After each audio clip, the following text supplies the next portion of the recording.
Hello दोस्तों, स्वागत है आपका मेरे YouTube channel big think education hub में। आज हम कक्षा 8 के प्रथमा पाठा सुभाषितानी का अध्ययन करेंगे। पाठ के क्रम को आगे बढ़ाते हुए हम सबसे पहला श्लोक देखते हैं। गुणागुणज्ञेषु गुणाः भवन्ति ते निर्गुणं प्राप्य भवन्ति दोषा सुस्वादु तोया प्रभवन्ति नद्यः समुद्रमासाद् भवन्ति पेया। अनुवाद देखते हैं।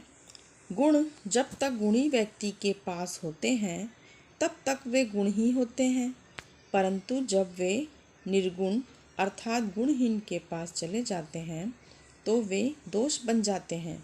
जैसे स्वादिष्ट जल वाली नदियाँ समुद्र में मिलते ही अपेय हो जाती है।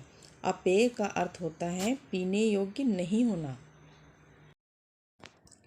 अब हम दूसरे श्लोक की तरफ बढ़ते हैं।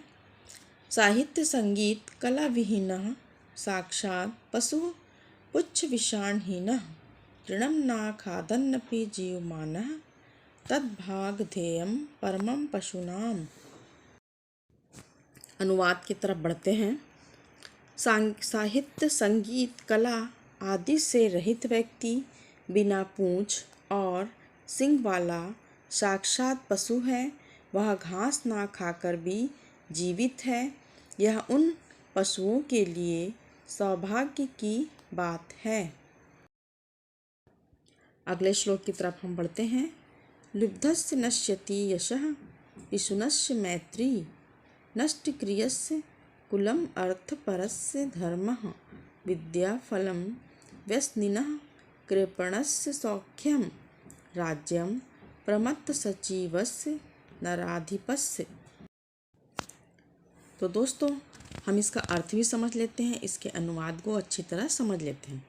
लालची व्यक्ति का यश, चुगलखोर की मित्रता, अकर्मण्य व्यक्ति, अकर्मण्य का अर्थ होता है जो कर्मशील ना हो, उसका वंश, धन के लोभी व्यक्ति का धर्म, बुरी लत वाले व्यक्ति की विद्या, कंजूस का सुख और आलसी मंत्रियों वाले राजा का राज्य नष्ट हो जाता है। अब हम अपने अगले श्लोक की तरफ बढ़ते हैं।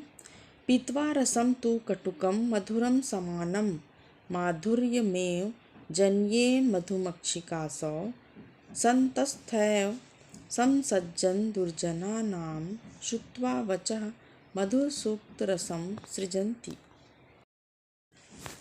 इस श्लोक का अनुवाद अच्छी तरह से समझ लेते हैं। मधुमक्खी कड़वा और मीठा रस समान रूप से पीकर मधुर रस ही बनाती है। उसी प्रकार संत लोग सज्जन और दुर्जन की बातें समान रूप से सुनकर मधुर सूक्त रस का निर्माण करते हैं, अर्थात मीठी वाणी ही बोलते हैं। चलिए हम अपने अगले श्लोक की तरफ बढ़ते हैं। विहाय पौरुषम यो हि देव मेवावलंबते प्रसाद सिंहवत तस्य मूर्धिन तिष्ठन्ति वायसा। अनुवाद। जो व्यक्ति अपने पौरुष अर्थात परिश्रम को छोड़कर भाग्य का सहारा लेता है, उस व्यक्ति की स्थिति महलों में बने हुए उस शेर की तरह हो जाती है जिसके सिर पर कौवे बैठते हैं। अब हम अपने अगले श्लोक की तरफ बढ़ते हैं। पुष्प पत्र फलच्छाया मूल वल्कल दारुभिः धन्या महिरूहा येषां विमुखं नार्थिनः। चलिए इस श्लोक के अनुवाद की तरफ बढ़ते हैं। फूल, पत्ते, फल, छाया, जड़, छाल, लकड़ी आदि से युक्त पेड़ धन्य है, जिसके कारण याचक का अर्थ होता है मांगने वाले, कभी भी निराश होकर नहीं जाते। अर्थात पेड़ों के पास दान करने के लिए बहुत कुछ है। वह अपने पास आने वाले व्यक्ति को कभी भी खाली हाथ नहीं लौटाते। चलिए देखते हैं अगला श्लोक। चिंतनीया हि विपदाम आदावेव प्रतिक्रिया न कूप खननम युक्तम प्रदीप्ते वहिन्न गृहे। तो पाठ की कड़ी को आगे बढ़ाते हुए हम इस श्लोक का अनुवाद अच्छी तरह समझ लेते हैं। मुसीबत आने से पहले ही उसका समाधान ढूंढ लेना चाहिए। मुसीबत आने के बाद उसका समाधान ढूंढना उसी प्रकार अनुचित है जैसे घर में आग लगने पर कुआं खोदना।